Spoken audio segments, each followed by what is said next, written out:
everyone. Ano ba pasok?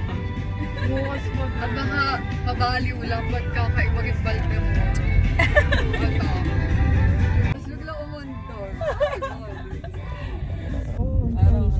Pag nabili nga lang ako ng kadbod eh, parang... Naiyak. 225 pesos.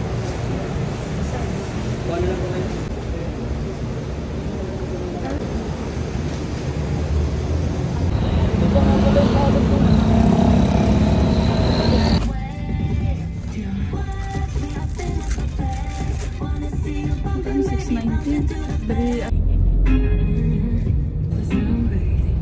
Yung nakasakay ka sa helicopter ng kayo lang, di ba?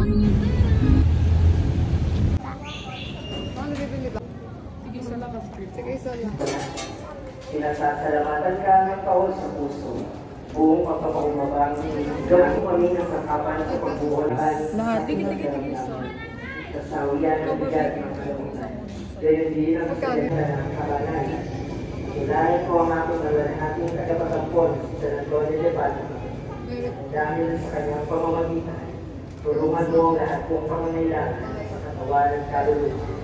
At lalo sa mga puntong hininga ng iyong ibig, nanghiligan ni Jesus sa isapat na upang makalunas sa aming kailangan at makapag-isipin mo ang lahat ng ito at pakinggan mo.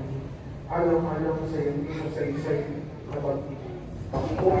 Kung kayang pinabati ka namin, o kaluwalhating katulong ng Panginoon. Kami ay nahanay pagpapinataas ang aming mga pagpapalitan mo ay ipagdalo sa amin ng Panginoon na mahinga sa iyong mga isip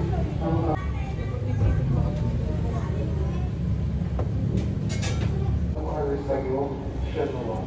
Padalangin sa ni Jesus na nasa bisig ni San Antonio, o matamis na ninyo Jesus, tanging pag-asa ng naninigating kaluluwa. Pagkaloob mo, hinihingi namin sa iyo. San Antonio ng Padua ng Tugong, hinibigyan pinakakadalang ninyo, San Antonio, upang lagi nang lumakas dahil sa mga tulong sa kaluluwa.